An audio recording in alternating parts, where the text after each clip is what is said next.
What did I say? During the meanwhilest. During the meanwhilest. No, I don't like that at all.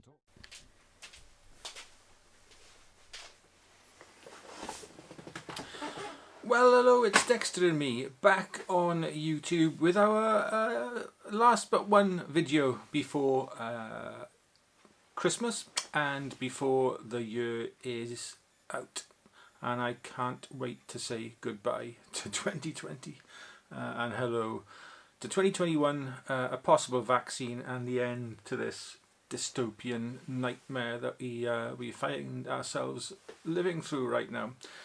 Anyway, today's video is something completely different again.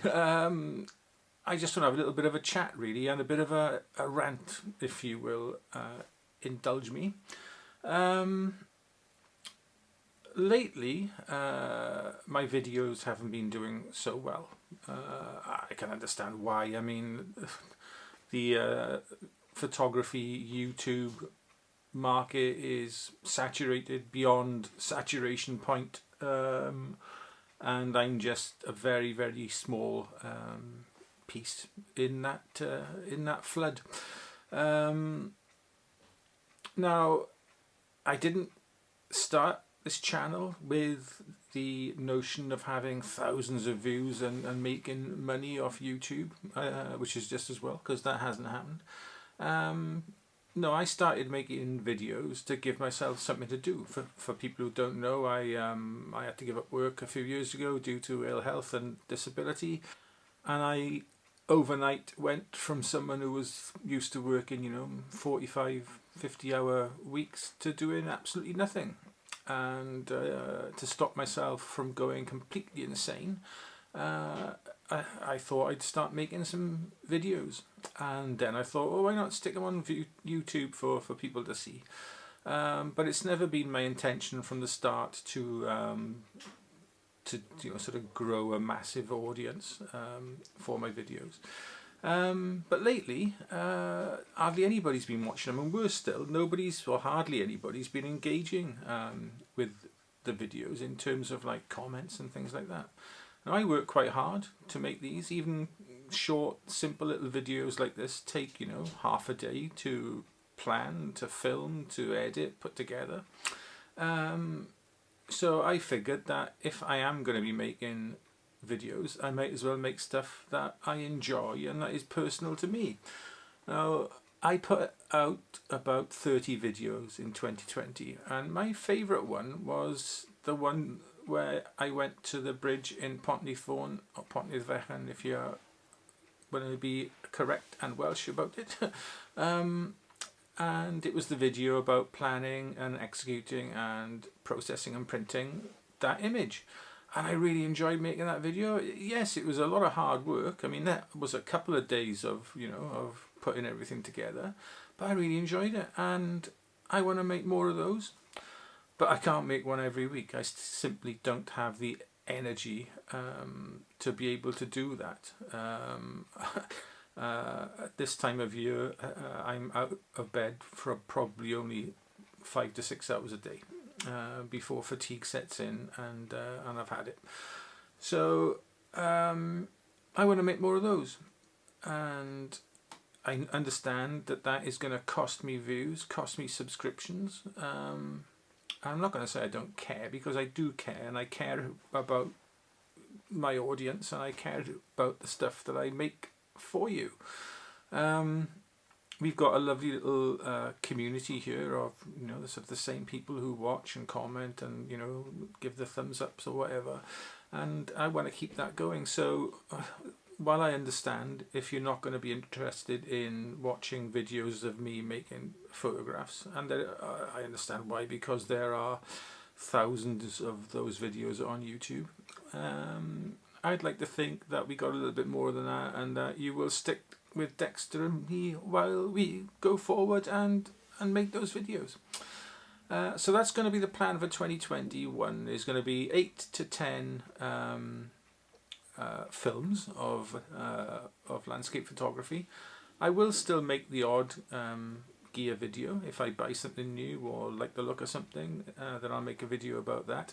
And I'm also going to put out some a completely different type of video next year on my channel.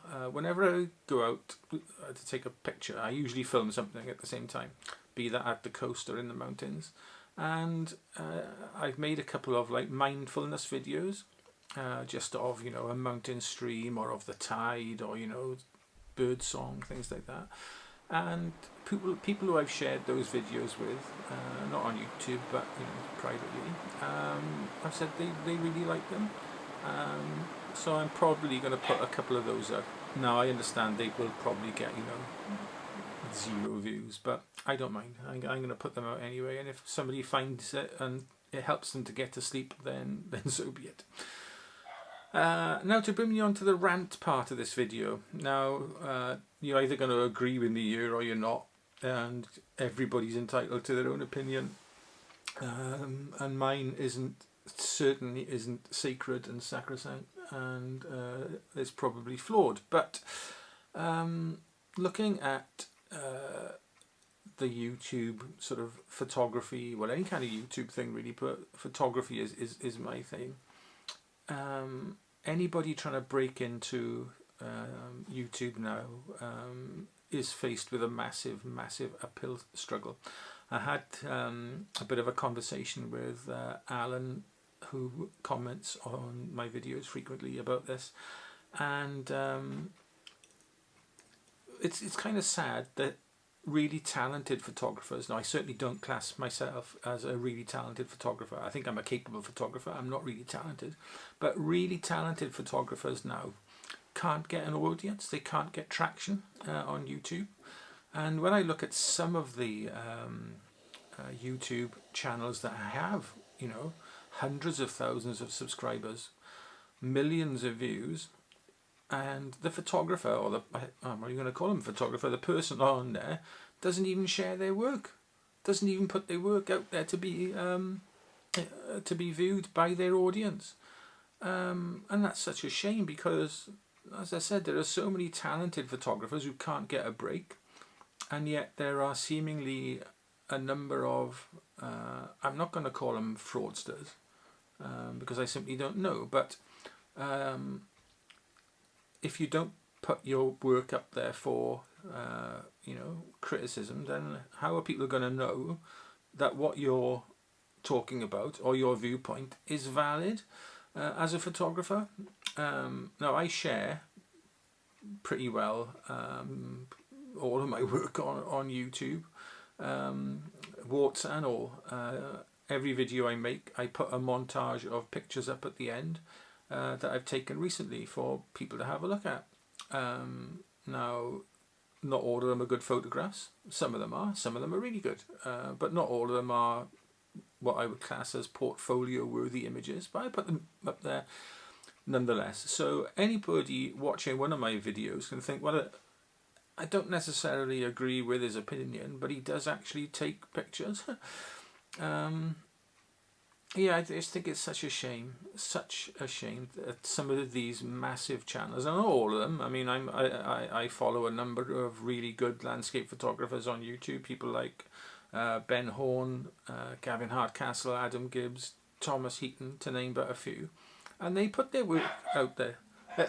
You know, people can see what they do, and I think if you do that, it validates your opinion and your comments as a photographer, especially if you're trying to sell something to somebody. I mean, I don't do sales things on here. I don't have any affiliate links or whatever. If you want to buy the stuff I use, you know, go ahead and buy it. But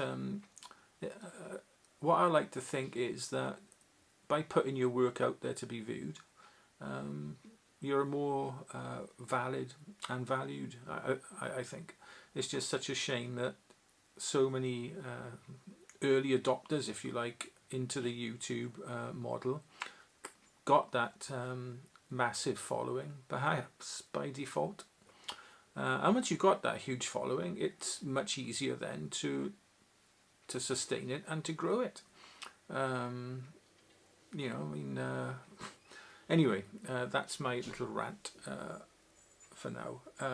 Now, I'm not bitter. I'm not bitter and twisted about this. I don't need a huge YouTube audience.